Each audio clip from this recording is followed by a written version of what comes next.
Number 18 from the arithmetic PDF, it says if x and y are integers, in which equation must x be negative? Now,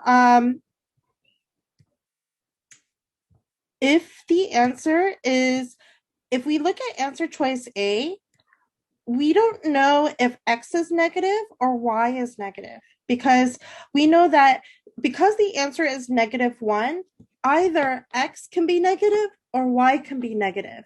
But this question, number 18, asks must be negative, right? Must x be negative? So since we don't know, we're going to cancel A. Okay, because it's not clear. We need to have more information whether or not x is negative or y is negative. Okay, here for answer choice B, it says x times y squared is equal to -1. Now for this one, for y can be negative or positive because it has the square. So no matter what y is, negative or positive, the outcome of y squared is going to be positive. So that means if y is the outcome, y squared is positive, then x has to be negative. So B is actually the answer. So I wouldn't cancel B. But for the sake of this question, I'm going to go through the rest, right? Same thing for x.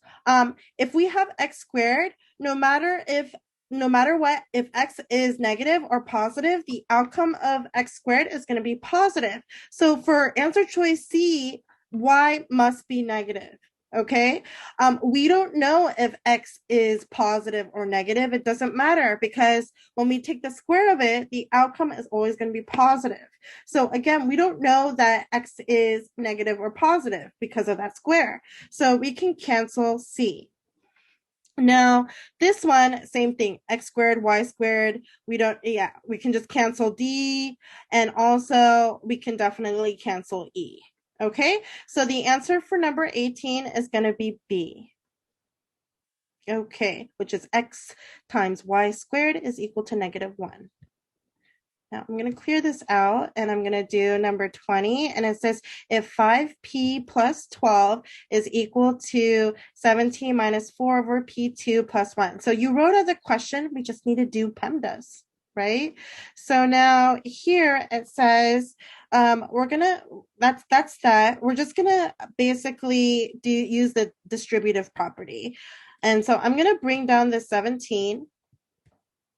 And then the 4 and the 2, I need to get rid of this 2 on the bottom. So it's just going to be minus 2p for this term right here. The 4 times the p over 2, distributing that first, and then doing the 4 times the 1, right? So when I cross cancel the 4 and the 2, I get 2 times the p. So that's why I have 2p right here.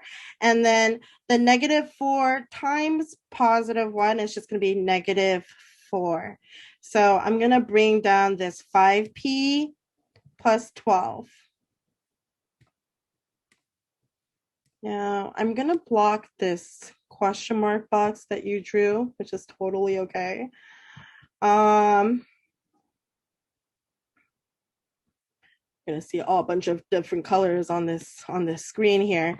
Okay, so now we're going to do like terms, and 5p and 5p and -2p, I'm going to add the 2p to the other side. So when I do this, I'm going to put positive 2p, and then you're going to get 7p on the left side, and bring down the 12, the plus 12, is equal to, what's 17 minus 4 is going to be 13. And then I'm going to do subtract 12 on both sides, and I'm going to get 7p is equal to 1.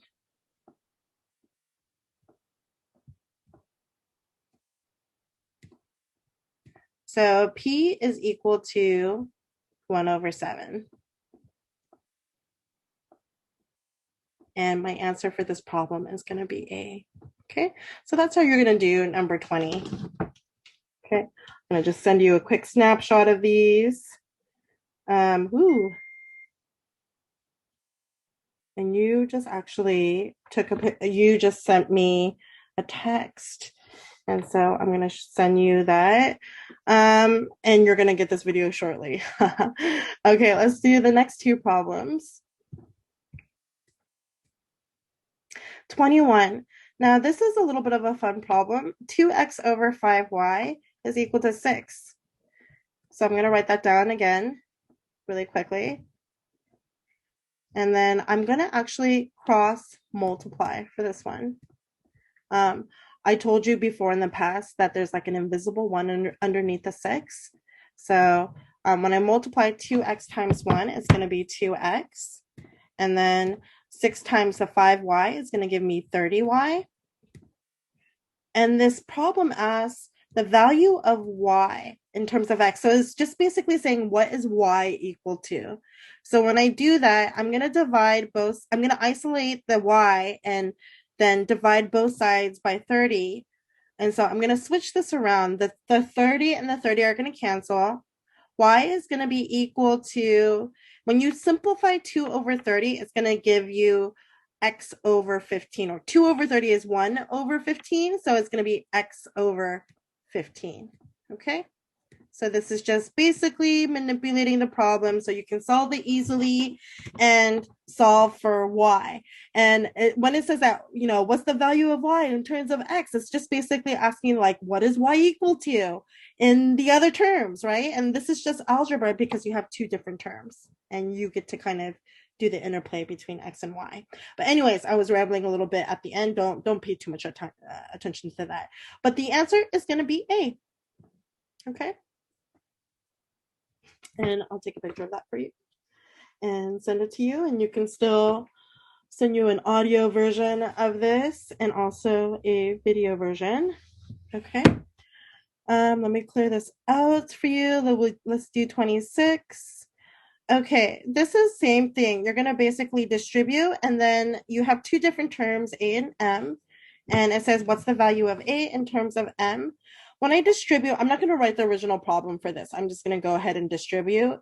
2 times the A is 2A, plus 2 times the M is going to give me 2M, and then is equal to 5M minus 3 plus A. And I'm going to do like terms. So I'm going to subtract A on both sides. I'm not going to actually write out that step, but I'm going to do it in my head. And so when I subtract A from both sides, I'm going to just be left with A on this side.